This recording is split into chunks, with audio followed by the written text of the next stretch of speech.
चांगल्या कामाची सुरुवात ही गणपती बाप्पाच्या दर्शनाने केली जाते। विधानसभा निवडणुकीआधी अगदी तशीच सुरुवात अजित पवार आणि त्यांच्या राष्ट्रवादी काँग्रेस पक्षाने केल्याचं पाहायला मिळतंय। बघूया एक रिपोर्ट। लोकसभा निवडणुकीत अजित पवारांच्या राष्ट्रवादी काँग्रेसला अपयशाला सामोरे जावं लागलं। त्याचाच धडा घेत आता अजित पवारांनी विधानसभेसाठी जोरदार तयारी सुरू केली।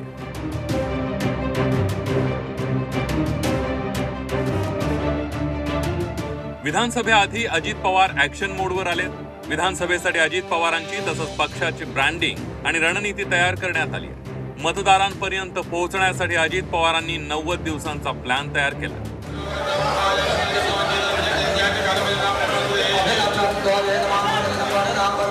विधानसभेचे रणशिंग फुंकण्याआधी अजित पवार आणि त्यांच्या पक्षातल्या नेत्यांनी सिद्धिविनायकाचे आशीर्वाद घेतले। अजित पवार, सुनील तटकरे यांच्यासह मंत्री आणि आमदार सिद्धिविनायक चरणी नतमस्तक झाले। येत्या 12 जुलै रोजी विधान परिषदेच्या निवडणुका आणि आगामी विधानसभा निवडणुकींच्या पार्श्वभूमीवर राष्ट्रवादीने जय्यत तयारी सुरू केली आहे। त्याआधी सिद्धिविनायकाच्या चरणी नारळ फोडण्यात आला। आम्ही जे काही आता जनतेच्या समोर जाणार आहोत त्याच्यामध्ये त्या ठिकाणी जनतेने आम्हाला आशीर्वाद द्यावेत, सिद्धिविनायकाने आम्हाला आशीर्वाद द्यावेत, त्याकरता आम्ही ती व्हिक्टरीची खूण दाखवलेली आहे। शेवटी जनता जनार्दन सर्व काही काय असतं आणि तो मतदार राजा आहे। आम्ही लोकांचा विश्वास पुन्हा संपादन करण्याच्याकरता त्यांच्यासमोर जाणार आहोत। आगामी विधानसभा निवडणुकीसाठी राष्ट्रवादीचा रोडमॅप सुद्धा ठरलाय। बारामतीमधून विधानसभेचं रणशिंग फुंकलं जाणार आहे।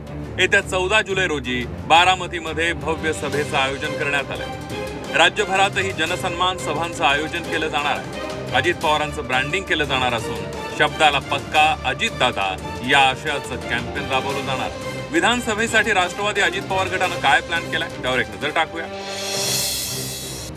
अजित पवारांचं ब्रँडिंग केलं जाणार आहे। शब्दाला पक्का अजितदादा अशा प्रकारचं कॅम्पेन केलं जाईल। विरोधकांना आपल्या नॅरेटिव्हवर आणा, आपला नॅरेटिव्ह सेट करा अशा प्रकारचंही ठरलंय।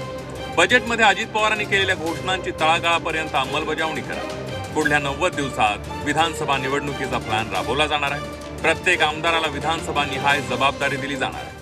ते सिद्धिविनायकाचं दर्शन घेत आहेत ही चांगली गोष्ट आहे। सिद्धिविनायक पाप पुण्य समजतं।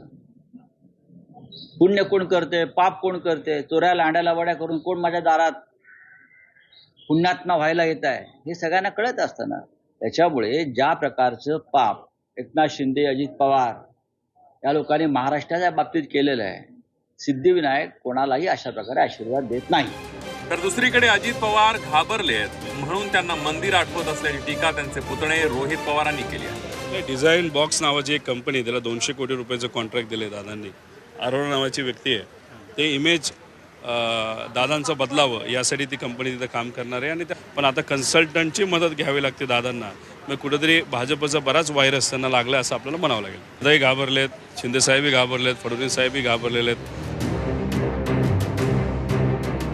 विधानसभेसाठी राष्ट्रवादीने दादा प्लॅन बनवलाय। सिद्धिविनायकाच्या चरणी जाऊन प्रचाराचा नारळही फोडलेला आहे। मात्र बाप्पा अजित पवारांना पावणार का हे येणाऱ्या निवडणुकीतच समजेल। सीमा आढे, झी 24 तास, मुंबई।